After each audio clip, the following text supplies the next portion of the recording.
Mummy को कुछ हो जाएगा। पापा नहीं मानेंगे। सोसाइटी का काफी प्रेशर है। हमारे यहाँ कभी ऐसा हुआ नहीं। कई बार आपने आसपास के लोगों में या अपनी खुद की जिंदगी में ये लाइन सुनी होगी। जी हाँ, आज हम लोग उन लोगों की बात करेंगे जो लोग रिलेशनशिप में आ तो जाते हैं, लेकिन कोई ना कोई बहाना देकर कहीं और शादी कर लेते हैं। नमस्कार दोस्तों, मैं हूँ पूजा सिंह। नमस्कार दोस्तों, मैं हूं कुशाल शर्मा। तो कुशल, अक्सर ये देखा जाता है कि लोग रिलेशनशिप में आ जाते हैं और उस टाइम में काफ़ी अच्छा लगता है कि जो लोग ऑफिस गोइंग है या कॉलेज गोइंग है। मैं स्कूल गोइंग की तो अभी बिल्कुल भी बात नहीं करूँगी, क्योंकि मैं स्कूल गोइंग बच्चों के रिलेशन को सपोर्ट बिल्कुल भी नहीं करती हूँ। तो उन लोग जब अपने रिलेशनशिप में आ जाते हैं तो उन लोग उस टाइम तो सोचते हैं कि भाई, कई लोग कहते हैं यार मेरी वाइफ है, दोस्त भाभी कहते हैं, और सहेलियां भी कहते हैं जीजा आ रहे हैं, इस टाइप से कमेंट्स करती है। लेकिन फिर क्या होता है कि उसकी भाभी कोई और बन जाती है, उसका जीजा कोई और बन जाता है, डिसीजन नहीं ले पाते अपनी लाइफ की। और स्टेबिलिटी नहीं आ पाती कि आप एक्सक्यूज दे करके साइड लेना चाहते हो। देखो, आप कह देते हो कि घर वाले नहीं मान रहे हैं, तो ये बात कहाँ तक सही है? ऐसा नहीं है कि घर वाले नहीं मानेंगे।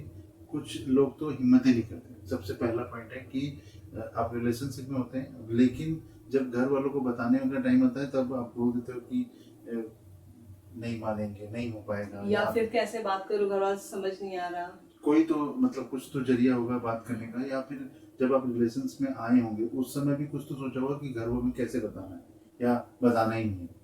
ये माइंडसेट क्लियर होता है कि मेरे को इसको घर में बताना ही नहीं है, जैसे चल रहा है, नहीं तो एक टाइम आएगा खत्म कर दूंगा।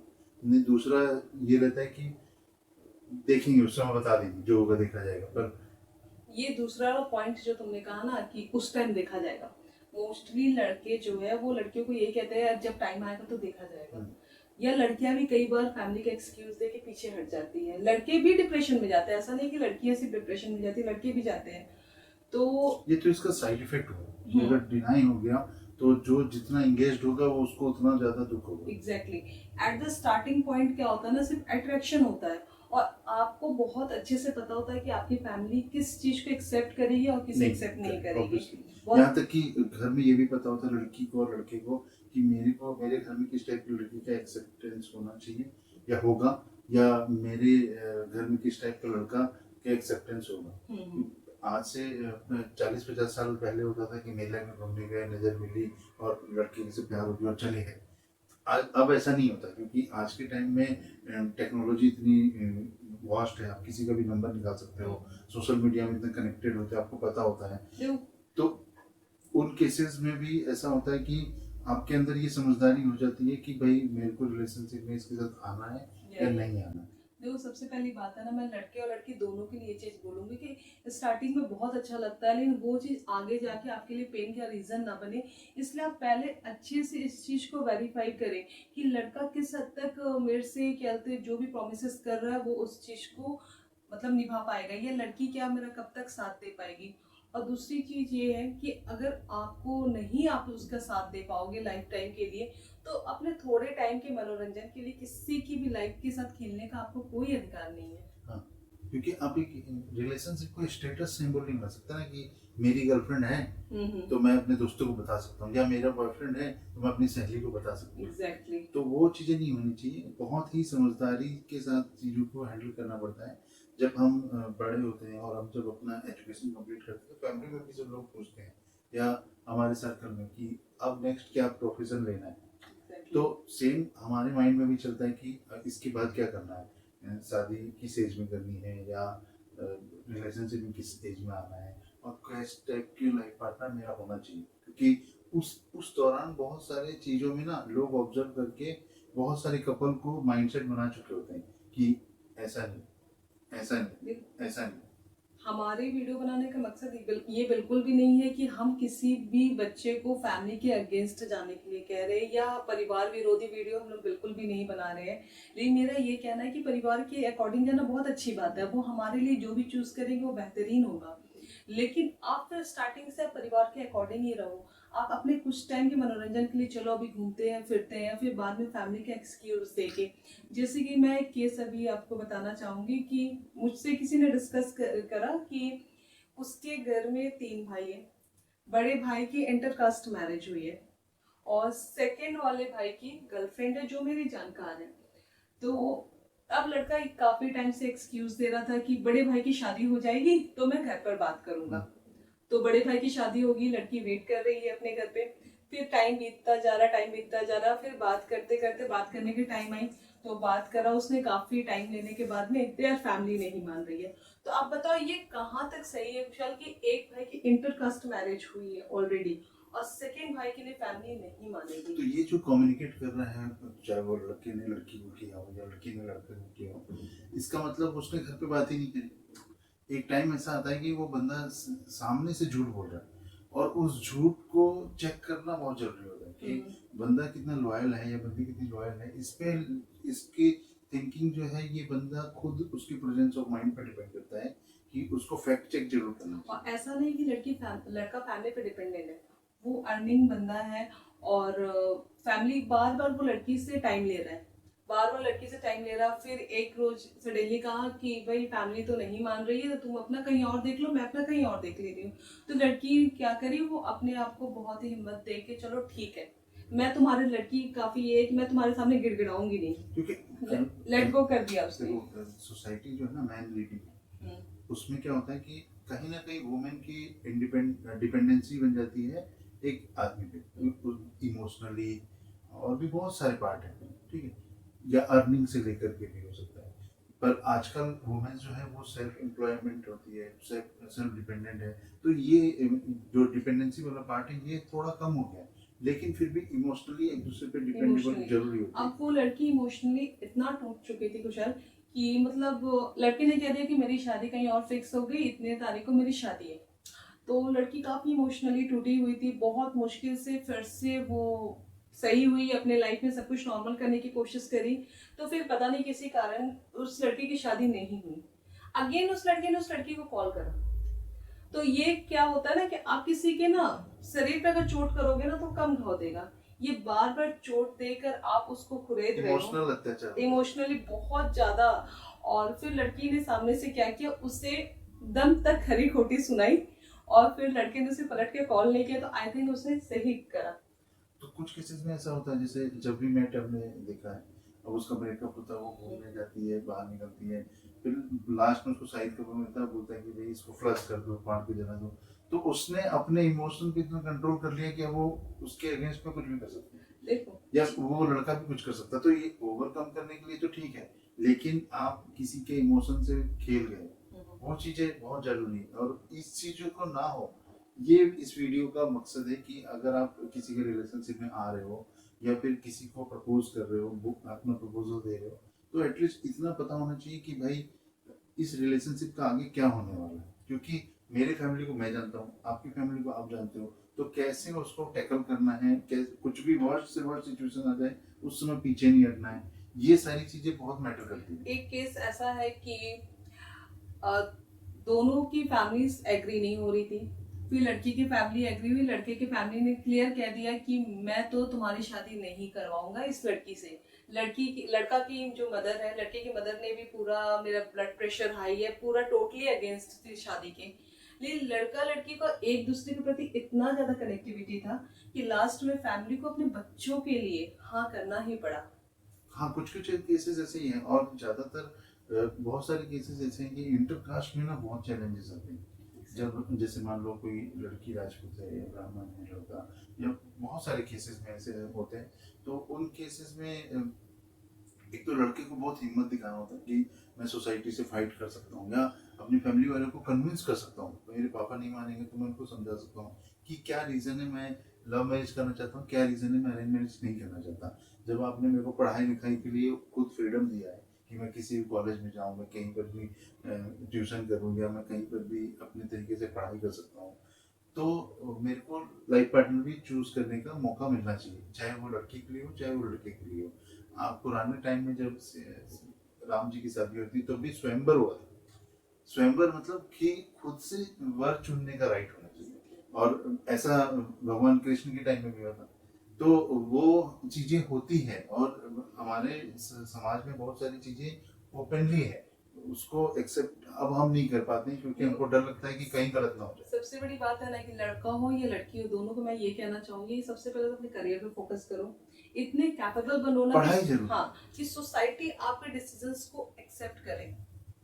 और अगर किसी भी कारणवश आपका रिलेशनशिप टूट रहा है ना, तो एक बार ही उसे टूटने का मौका दे। बार बार किसी को अपने दिल के साथ खेलने का मौका बिल्कुल भी ना दे। एक केस मैं बताती हूँ कुशन, ये मैं जगह का भी नाम नहीं लूंगी। वहां पे क्या हुआ था, एक लड़का जो था ना किसी लड़की के रेंट पे रह रहा था। तो लड़की की दोनों रिलेशनशिप में थे, लड़की की शादी तय हो गई। लड़का ने काफी कोशिश की लड़की को कन्विंस करने के लिए। लड़की अपनी फैमिली की वजह से अपनी फैमिली के सामने ये बात तक नहीं रख पाई। तो लड़की का तिलक जाता है ना, तिलक गया हुआ था उस दिन। लड़के ने उसके घर में ही सुसाइड कर लिया, खुद के ऊपर पेट्रोल छिड़क के आग लगा लिया। तो आप सोचो कि आपका मतलब कुछ साल का मनोरंजन जो है किसी की जान तक ले सकता है। तो इसमें डिपेंड करता है कि देखो वो किस हिसाब से कनेक्टेड था और किस हिसाब से कनेक्टेड है, और उसके बाद उसके जो रिजेक्शंस को वो कैसे एक्सेप्ट नहीं कर पा रहे और उस समय वो क्या क्या कर दे रहे हैं। तो इससे बहुत सारी दिक्कत आती है, सभी को आएगी फिर वो चीज़ें। इसलिए इन सब चीज़ों से ना बहुत ओपनली कोई बात भी नहीं करना चाहता। एक चीज और ये भी हो रही है कि इसमें मुझे लगता है कि फैमिली से ज्यादा ना लड़के की गलती होती है, कि वो कहीं ना कहीं बहाना करते हैं, कहीं ना कहीं एक्सक्यूज देते हैं कि फैमिली एग्री नहीं हो रही। मुझे नहीं लगता कि ऐसी कोई फैमिली नहीं बनी है जो एग्री नहीं होगी अपने बच्चों की खुशी के लिए। हाँ। और दूसरी चीज ये है ना कि लड़के आजकल क्या कर रहे हैं ना, कि लव मैरिज तो करनी, लेकिन उन्हें दहेज चाहिए। दहेज का लालच आज के डेट में सारे लोगों के सर पे चढ़ के बोल रहा है। तो अगर उन्हें लगता है कि अरे लव मैरिज करेंगे तो मेरे 20-50 लाख का नुकसान हो जाएगा, तो क्यों इतना फैमिली को समझाना ऊपर से नुकसान के लिए। तो कहीं और शादी कर लेते, निकल तो जाना है 4-6 महीना में इन चीजों से। तो ये चीजें भी होती हैं। ये चीज़ें होने लगी हैं आजकल के टाइम में। देखो आजकल का टाइम जो है ना बहुत ही ज़्यादा सोशल मीडिया ओरिएंटेड है। मैं एक एग्जांपल देता हूँ कि मेरे एक फ्रेंड की सिस्टर थी, वो सोशल मीडिया के थ्रू किसी लड़के से कनेक्टेड है, ठीक है। बातचीत हुई, वो कहीं पर डिवोशनल जगह पे कनेक्टेड थी, वहाँ गुरु महाराज जी के पास जाते थे वो दोनों, दर्शन करने जाते थे। तो उनको सोशल मीडिया में भी कनेक्टेड थे, वहाँ भी देखने लगे, तो आपस में बातचीत होने लगी। सिटी एक नहीं थी, अलग अलग थी, तो कभी कभार वो आ जाता था सिटी में मिलने के लिए। तो इस तरह से बातचीत का दौर चलने लगा।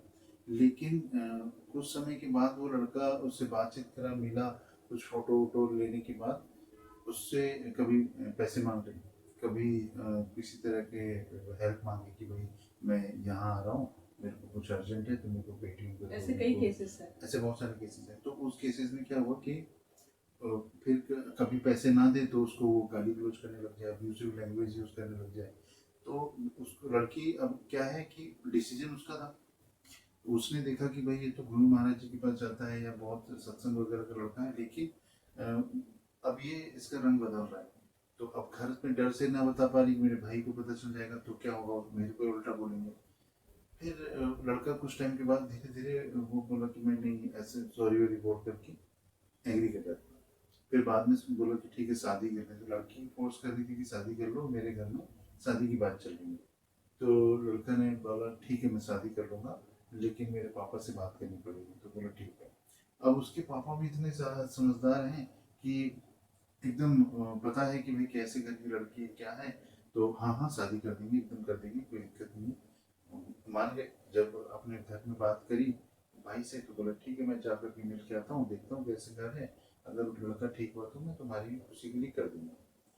तो जब लड़के वाले सगाई के लिए आए तो वहाँ पर देखा कि जितने भी लोग आए सब दारू पीने वाले, ड्रिंक करते वाले, और सोसाइटी वाइज जो है एक्सेस मतलब सही नहीं लग रहे थे।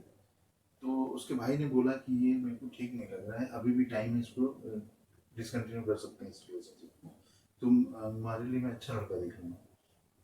तब भी लड़की नहीं मानी कि नहीं नहीं ठीक है, इसके साथ जो आए ये वैसा नहीं है ना, ये तो अच्छा लड़का है। बोले ठीक है। नहीं, उसके साथ वाले लोग भी वैसे ही होंगे ना वैसे ही जैसा, होंगे, क्योंकि बंदा अगर किसी को अपने साथ ला रहा है तो वो वैसे ही रिप्रेजेंट सर्कल भी भी ले रहा है, बनाएगा। तो वैसा सर्कल भी होगा उसका। फिर भी नहीं माना, किसी कुछ झूठ सर्च करते हुए शादी हो गई। शादी के 3-4 महीने के बाद पता चला उसका रियल, जो कि वो कुछ भी काम नहीं करता है, सिर्फ सोशल मीडिया में एक्टिव रहना, बातचीत करना, और फिर उसके साथ साथ उसके और 4-5 अफेयर थे। वो सारी चीजें उसको समझ में आई।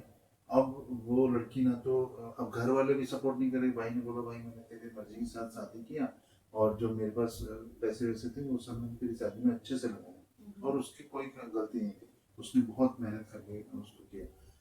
फिर बाद में थाना पुलिस हुई, वो लड़की ने कंप्लेंट डाला, कंप्लेंट डालने के बाद पुलिस वालों ने डराया धमकाया, तब जाकर के वो धीरे धीरे लड़का अपने सेटल होने लगा। तो बहुत सारे केसेस ऐसे हैं कि भाई आप जब रिलेशनशिप में आ रहे हो तो आपको फैक्ट चेक करना बहुत जरूरी है। अगर आपको कुछ डाउटफुल लगता है तो आप मना कर दो कि भाई नहीं ठीक है, हमारा रिलेशनशिप यहीं तक था, और उसको डिसकंटिन्यू करना ज़्यादा सही है। अगर वो कहीं से धोखाधड़ी हो रही है, कोई बात है, तो उस सिचुएशन में इमोशनली इंसान वीक होता है, पर इमोशनली वीक हम लोग अपने बच्चों को स्ट्रॉन्ग बनने के लिए ट्रेनिंग ही नहीं देते। अगर कोई चीज से डील करना है, मान लो बच्चे का रिजल्ट गलत आ गया, तब भी हम कई बार उसको बोलते हैं अरे तूने ये कर दिया, तूने ये किया, हमेशा ब्लेमिंग ब्लेमिंग कर, लेकिन उसको हम इन चीजों को जो मतलब रिजेक्शन वाली चीजें हैं उससे डील करने का तरीका नहीं सिखाते, और ये आजकल बहुत जरूरी है जो यंग जनरेशन है उनके लिए। जैसे वो लड़की को उसने जाके सुसाइड कर ली, जल के सुसाइड कर ली, तो वो अगर रिजेक्शन को एक्सेप्ट कर पाता और उससे फाइट कर पाता ना, तो वो मे बी वो बहुत सही कर लेता है। और ऐसा नहीं कि ये मतलब सिर्फ कम पढ़े लिखे कर लेते हैं, बल्कि पढ़े लिखे भी कर लेते हैं, और क्योंकि इमोशंस जो है उसके पास कोई कंट्रोल नहीं। वो जितना स्ट्रॉन्ग माइंड होगा, जितना तरीकों से डील कर लेंगे, वो ही आगे निकल पाता है। तो आज का वीडियो बनाने का हमारा मकसद यही था कि आप किसी भी रिलेशनशिप में आ रहे हो तो पहले आप देख लो कि आपकी फैमिली किस हद तक एग्री होगी नहीं होगी, और ऐसे किसी की फैमिली नहीं है जो एग्री नहीं होती। अगर आप एग्री करने पे आ जाओ तो एग्री जरूर होती है, क्योंकि जनरली जो लोग कहते हैं ना कि मम्मी सुसाइड कर लेगी, तो क्या मम्मी को ये डर नहीं है कि मेरी बेटी की लाइफ खराब हो जाएगी? पेरेंट्स को ज्यादा परवाह होती है हमारी। तो आप लोग जब भी किसी रिलेशनशिप में आए तो सारी चीजों का ध्यान रखें, और अगर आपकी फैमिली एग्री नहीं होती है तो मैं हाथ जोड़ के सबसे रिक्वेस्ट करती हूँ कि किसी और की लाइफ केस के साथ छेड़छाड़ प्लीज मत करें। धन्यवाद। धन्यवाद।